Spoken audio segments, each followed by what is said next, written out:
A confession is supposed to end the story. It's meant to answer questions, close cases, and bring certainty to a chaotic situation. But in this episode, the confession does something else entirely.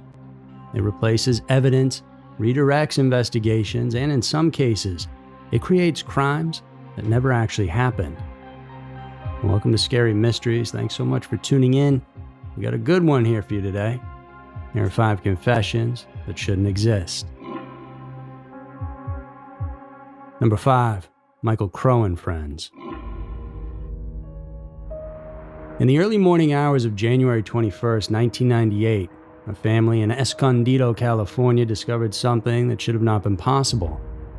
12-year-old Stephanie Crow had been stabbed to death in her bedroom while her parents and brother slept just down the hall. There were no signs of forced entry and nothing appeared to be missing. Stephanie had been attacked in her own bed sometime during the night without anyone else in the house waking up. When police arrived at the Crow home before sunrise, were almost immediately their focus narrowed inward. Stephanie's 14-year-old brother Michael had been home all night and in fact was still in bed when officers began questioning him.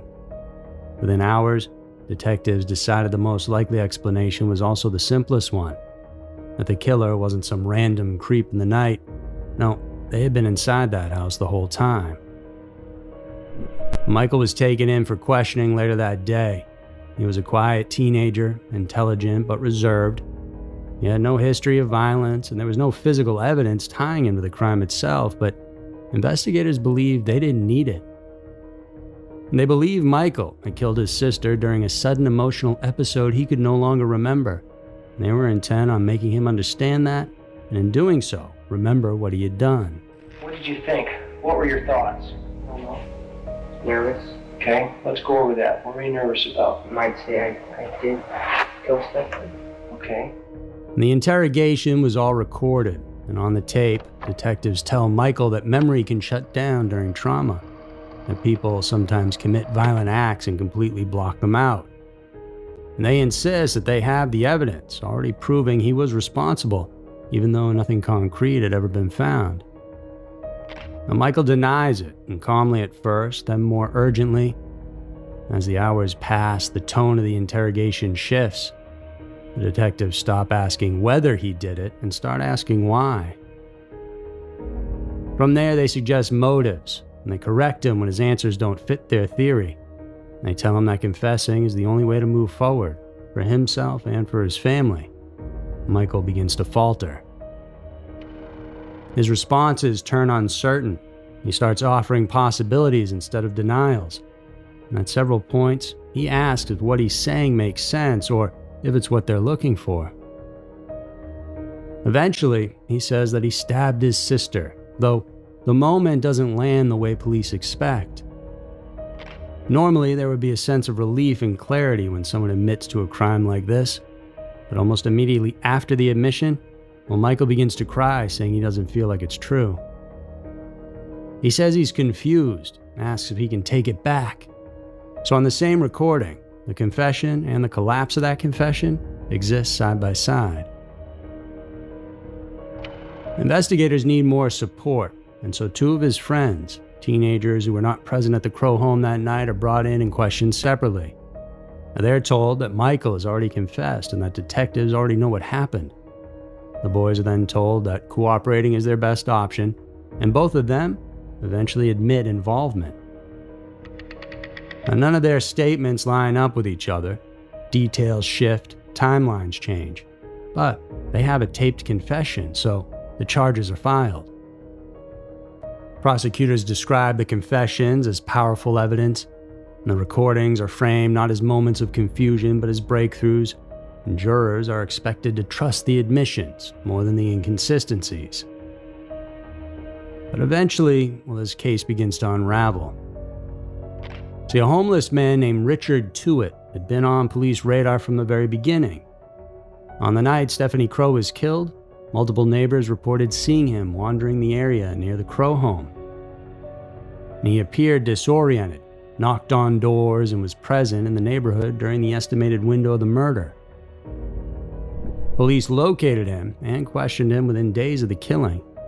He even had cuts and scratches and gave inconsistent statements. But once Michael Crow had confessed, investigators shifted their focus inward.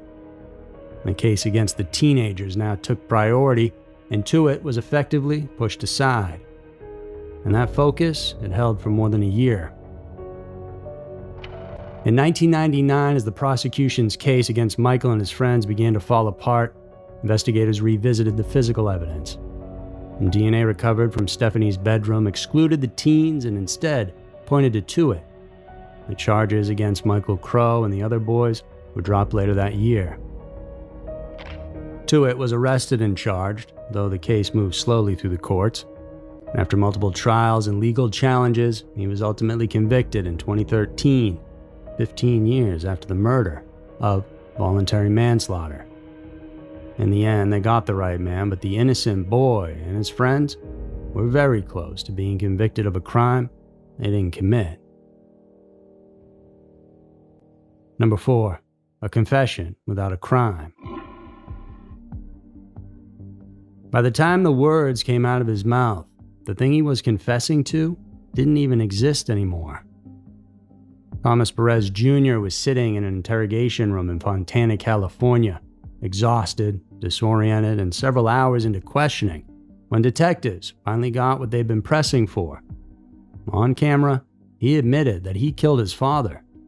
The problem was that his father was still alive. On February 8, 2022, police were called after Thomas Perez Sr. didn't show up for work and couldn't be reached by family. His truck was missing, and so was his phone, and to investigators it looked like a disappearance and possibly a violent one. His son Thomas Jr. was brought in for questioning that same day. He was not under arrest and in fact wanted to help. He was told police just needed help understanding what might have happened. And what followed instead, though, was a marathon interrogation that stretched deep into the night, and the session was all recorded. On tape, the questioning starts out routine. Detectives ask when Thomas last saw his father, whether anything seemed off, and what their last conversation had been like. Perez answers plainly. He says they argued, but nothing unusual. Says after that his father left, like he sometimes did, that he doesn't know where he went. Only after that do the questions shift. Detectives ask whether he harmed his father. Perez denies it. He repeats that denial, clearly and consistently, telling them he didn't hurt anyone. Murdered your dad. No, I didn't. Yes, you did. Yeah, Yes. Daddy's dead because of you. As the hours pass, though, detectives begin reframing the situation. They then tell him the evidence points to homicide, suggesting his father is already dead. And they imply that the only missing piece is Perez's honesty about his role in it. They don't tell him that no body has been found, and they don't tell him that no crime scene has been confirmed. Instead, they build certainty. And Perez grows visibly worn down, and his posture changes and his voice softens. He then begins to ask what police think happened. And at one point, he asks whether his father could still be alive, but that idea is dismissed. Eventually, after roughly 17 hours of questioning, Perez says what the detectives have been steering him toward, and he confesses to killing his father. And the admission isn't detailed, it's hesitant, and at times sounds like speculation rather than memory. Perez asks clarifying questions mid-confession, as if he's trying to understand the story he's now repeating. Still though, the words are said, and they're all on tape. What makes the confession unsettling isn't just that it's false, it's how quickly it becomes irrelevant. Because not long after Perez is taken into custody, police locate his father, and he's alive. He left town voluntarily and was unaware that his disappearance had even triggered a homicide investigation. So there was no murder, no body, and no crime scene, and yet there was a full confession. When the interrogation footage is later reviewed, it shows something rare, a complete break between confession and reality. It's just a man worn down, confessing because he believed, based on what he was being told, that the situation was already hopeless. And so there you have it. Proof that under the right conditions, a confession doesn't require guilt, evidence, or even a victim for that matter. It just requires pressure, time, and a story told often enough that resisting it feels impossible. Number 3, the confession that wouldn't let go. It's a long-awaited experience, to finally show my innocence. And I have this beautiful family to support me that never doubted me, always supported. By the time Juan Rivera put his name on the statement, the case had already chosen him. And what followed would take nearly 20 years to undo. On August 17, 1992, 11-year-old Holly Staker was babysitting for a neighbor at an apartment complex in Waukegan, Illinois. At some point during the evening, she went to the building's shared laundry room and never came back. When Holly failed to return, the neighbor became concerned and contacted police. Officers arrived and entered the apartment, and inside one of the bedrooms, they found Holly's body. Investigators would later determine that she had been attacked in the laundry room, assaulted, and stabbed 27 times before being moved. The violence of the crime and the age of the victim immediately put pressure on police to act quickly. Within days, investigators focused on a 19-year-old local man named Juan Rivera. Now, Rivera had a documented history of mental illness and prior run-ins with the law. He lived nearby as well, so he was a pretty good fit. Juan was taken in for questioning and interrogated for several hours.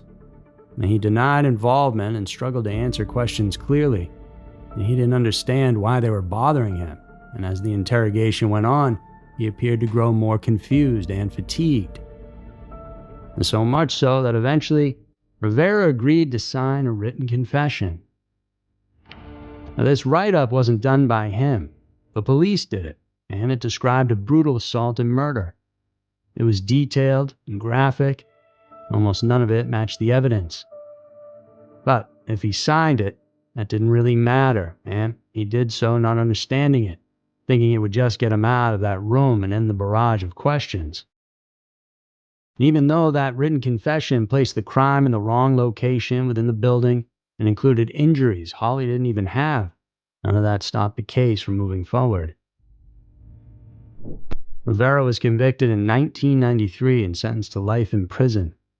And prosecutors told jurors that inconsistencies were normal in violent crimes, and that the confession itself outweighed any contradictions.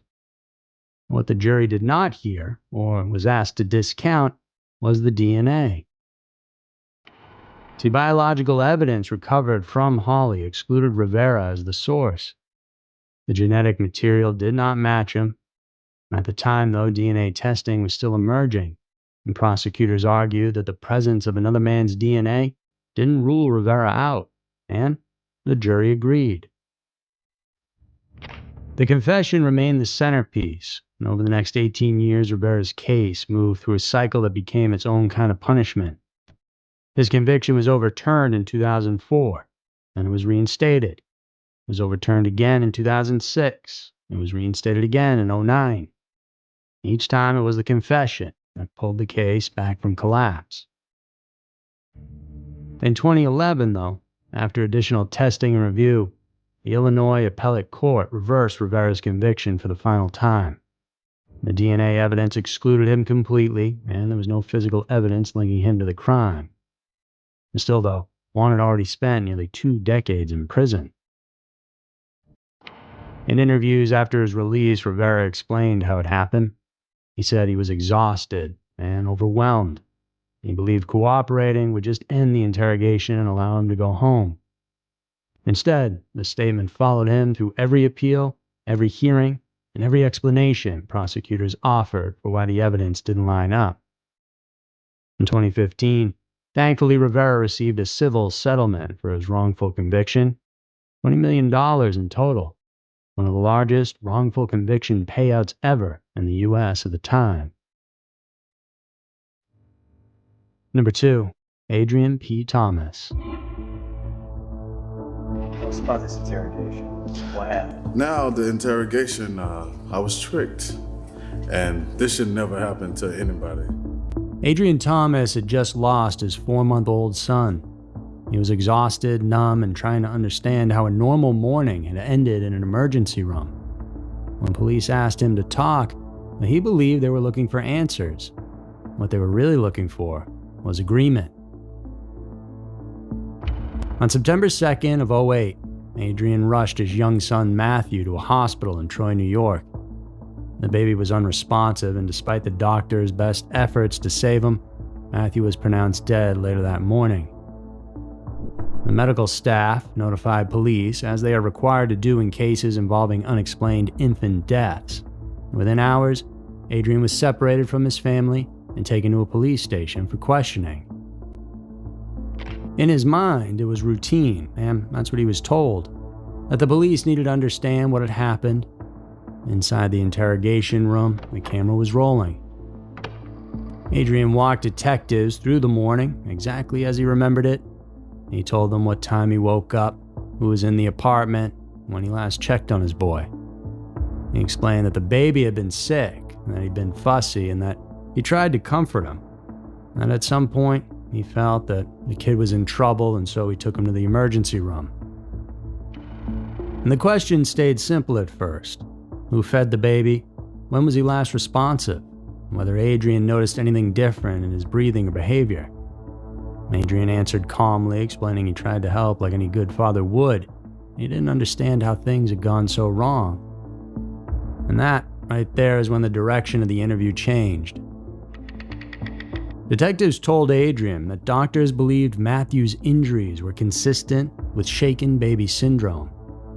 They said the damage done to him wasn't from a cold and couldn't have happened by accident.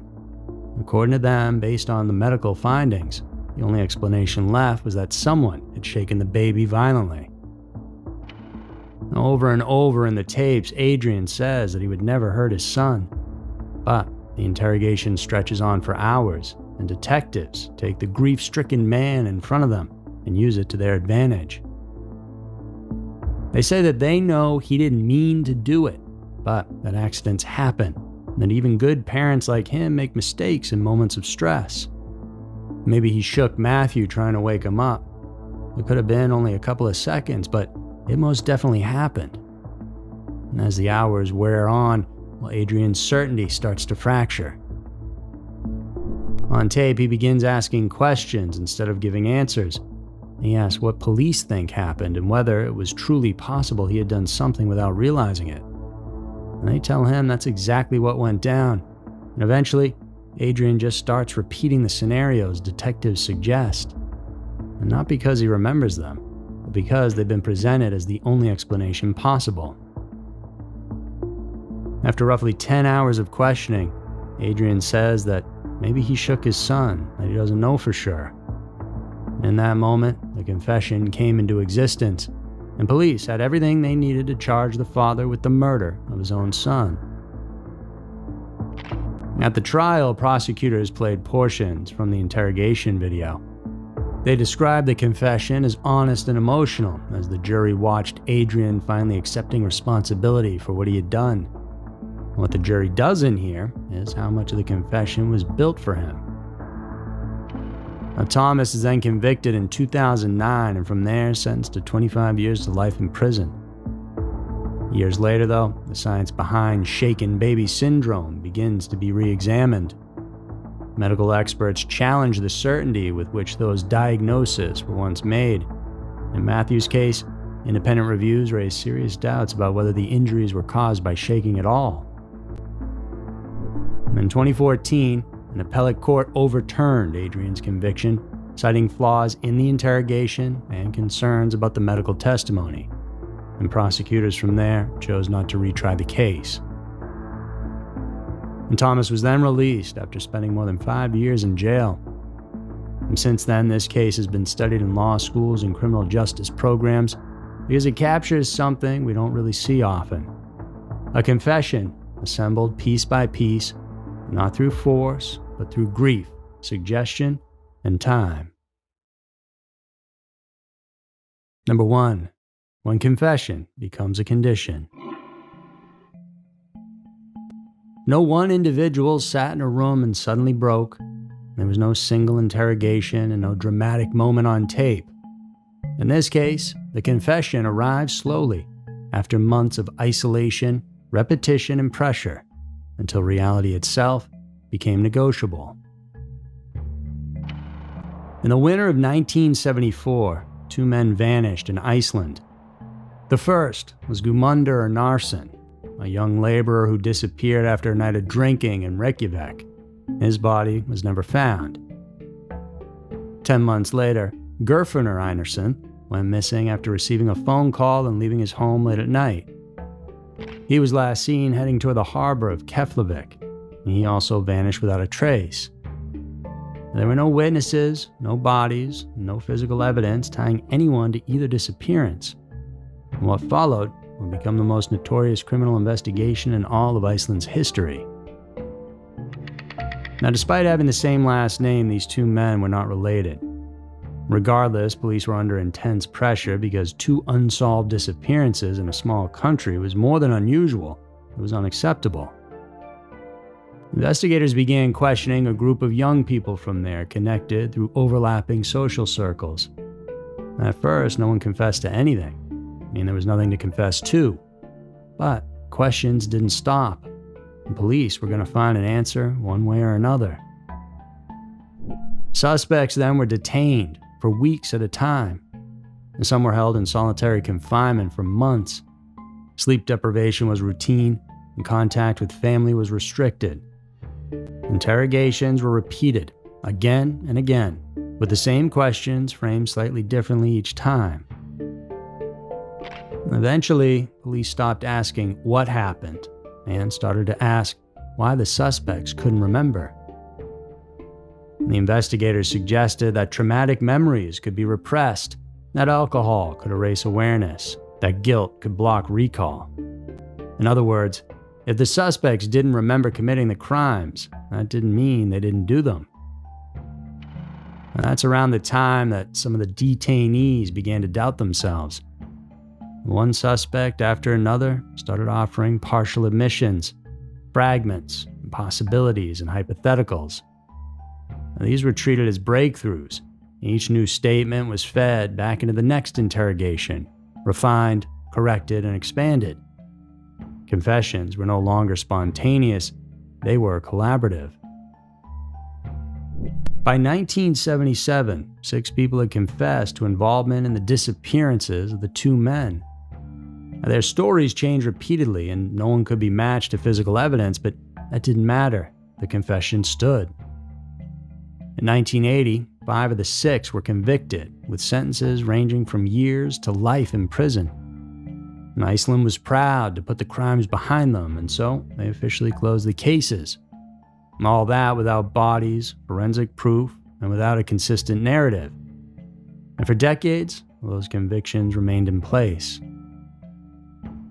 It wasn't until the 1990s and early 2000s that outside experts began re-examining what had happened. And psychologists reviewing the case identified a phenomenon known as memory distrust syndrome, a state in which individuals lose confidence in their own recollections and begin to accept externally supplied narratives as truth. Now, that description fit the interrogations almost perfectly. The suspects had been isolated for months, and they had been rewarded for agreement and punished for resistance. They didn't confess because they remembered. They confessed because memory itself had been framed as unreliable. In 2018, after a formal review, Iceland's Supreme Court reopened the case. 4 of the convictions were overturned, and the remaining 2 were acknowledged as deeply flawed. So no one was declared guilty, but also no one was definitively cleared. It had been decades of muddy waters, and the truth, whatever it was, had been buried long before the confessions were ever signed. And this case doesn't give you a tape to analyze or a single moment to point to.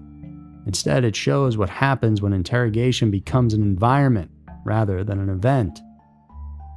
And here, confession wasn't extracted through force or deception in a single room. It was produced slowly by isolation, repetition, and the steady erosion of self-trust. So there were 5 confessions that shouldn't exist. Hope you all enjoyed it. If you did and you're looking for more creepy true crime cases, well, then I invite you to check out our other podcast called Everytown. We dig into some of the craziest true crime stories you've never heard of. That's available wherever you get your podcasts, as well as on our Scary Mysteries YouTube channel. And thanks for hanging out with us today. Y'all stay safe out there, and I'll see you over in the next one.